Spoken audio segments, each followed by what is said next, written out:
পর্দার আড়ালের মা বোনদেরকে অনুরোধ করছি, আপনারা ফিরেন না। আপনাদের অশ্লীলতা, বেহায়াপনা, আপনাদের বেপর্দার জিন্দিগি আপনারা ছেড়ে দেন। মনে রাখবেন, বিরিয়ানি পচলে সেটা বেশি দুর্গন্ধ হয়, সেটা ঘরের লগে দিয়ে ফেলাইলেও হয় না, দূরে ডাস্টবিনে ফেলে দিতে হয়। কিন্তু বাদ ফুরা নইলে ধুইয়া খাওয়া যায়। বিরিয়ানি পচলে বেশি দুর্গন্ধ। কোনো নারী, কোনো মেয়ে, খোদার কসম, এটা যদি নষ্ট হয়ে যায়, চরিত্রহীন হয়ে যায়, কোনো নারী যদি বেহায়া হয়, বেপর্দা হয়, আল্লাহর কসম এটা বিরিয়ানি পচার চাইতে নিকৃষ্ট হয়ে যায়। কোনো নারী পচলে, কোনো মেয়ে নষ্ট হলে, চরিত্রহীন হলে, দুশ্চরিত্র হলে, একটি সমাজ, একটি এলাকা, একটি মহল্লা, হাজারো শত শত যুবকের চরিত্র সব শেষ হয়ে যায়, সব শেষ হয়ে যায়। এই জন্য বোনের চরিত্র বড় দাম। যে নারীর ইজ্জত নাই, যে নারীর পর্দা নাই, যে নারীর সতীত্ব নাই, যে নারীর সম্ভ্রম নাই, আল্লাহর কসম তার কিচ্ছু নাই, কিচ্ছু নাই, কিচ্ছু নাই। সে রাসূলুল্লাহ সাল্লাল্লাহু আলাইহি ওয়াসাল্লাম বলছে, আল মারআতু আওরাতু, নারী বলে কাকে লুকিয়ে থাকে, যে আড়ালে থাকে, যে গোপন থাকে, যে আওরাত, আওরাত অর্থ হলো গোপন বস্তু। যে নিজেকে গোপন রাখে, যে নিজেকে আড়ালে রাখে, তাকে বলে নারী। এক শব্দ নবী বলছে। নারী বলে কাকে গোপন থাকে, যে নারী বলে কাকে আড়াল থাকে, যে নারী বলে কাকে লুকিয়ে থাকে, যে নারী বলে কে কাকে নিজেকে পর্দায় আবৃত করে রাখে, যে রাসূল বলছেন। অতএব বেপর্দা নারী এটা কোনো বেড়িও না, বেড়ির জাতও না, এটা ফেলাস্টিক। হ্যাঁ, এটা শোকেসের মধ্যে ঝুলিয়ে রাখা শোপিস, কোনো একটি পণ্য যেটা মানুষের উপভোগের জন্য, মানুষকে দেখানোর জন্য একটি পণ্যের নাম বেপর্দা নারী। এজন্য পর্দার আড়ালের মা বোন আখলাক সুন্দর করে, আখলাক সুন্দর করে, আখলাক সুন্দর করে, আখলাক সুন্দর করে। আপনাদের শব্দ, আপনাদের গলার আওয়াজ, আপনাদের হাঁটা চলা, আপনাদের পায়ের ধ্বনি পর্যন্ত কসম আল্লাহর কোরআনে আছে, সব পর্দার অন্তর্ভুক্ত।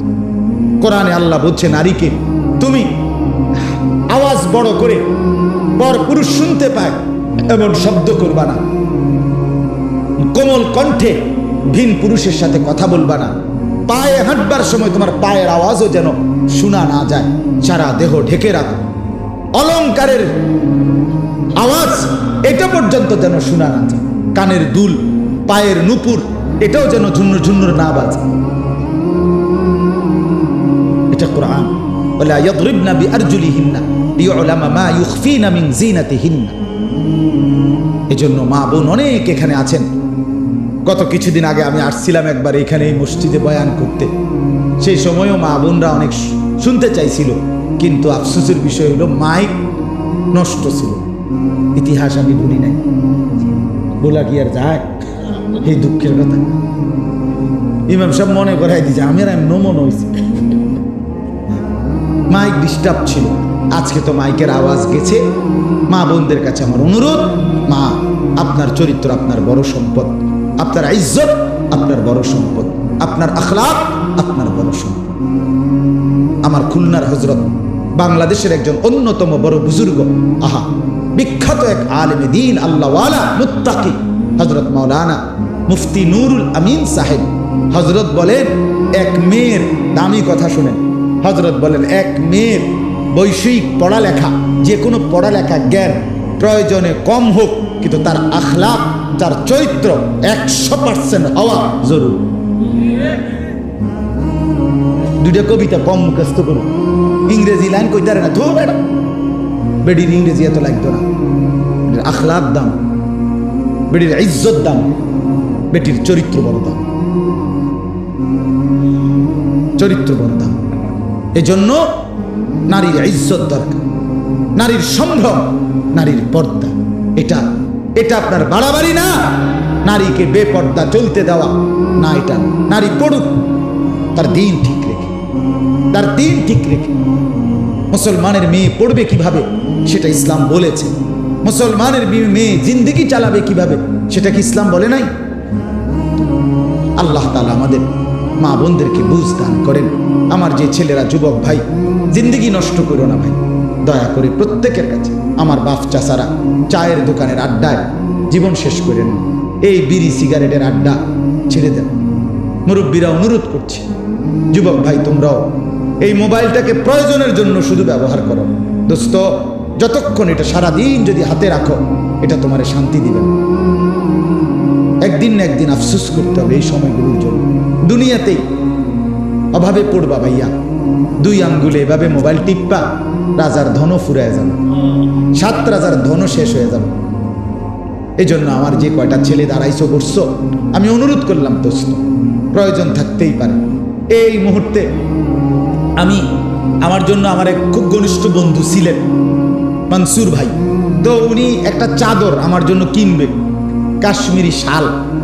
এখন বলতেছে হুজুর যে আমি 2টা চাদর পছন্দ করছি, বড় মোবাইল আছে কিনা আপনার কাছে, কারো কাছে, তো একটা ছবি পাঠাইতাম, তাহলে আপনি যেটা দেখে ভাল লাগে এটা আপনি ঠিক করে দিলে আমি কিনবো, এক্ষণ বস। তা আমি বড় মোবাইলওয়ালা একজন আমার পাশে ছিল, তো তাকে বললাম যে তুমি এটা কত আনাও ছবিটা, তো আনাইছে। আনাই আমি দেখে দিছি, হ্যাঁ ভাই এই প্রথমটা এটা দেন, এটা লই এলাম, ভালো উপকার হয়েছে আমার। কথা বলেন না কেন? তো প্রয়োজনকে প্রয়োজনের মধ্যেই কি রাখি, সীমাবদ্ধ রাখি। সারা দিন রাত ছাগলের মতো এটা টিফন, এটা কিটা? কথা বলেন না কেন? রাত নাই, দিন নাই, সকাল নাই, কি আসে না কান্দে, কি বেকুব না আহাম্মক, কিচ্ছুর কোনো হদিস নাই। ওমা ফেসাব করে রে মোবাইল টিপে, সিগারেট খারে মোবাইল টিপে, আরে প্রতিবন্ধী রে, আরে তার সিরারে, হায় হায় হায় হায়। আল্লাহ আমাদেরকে বুঝ দান করে।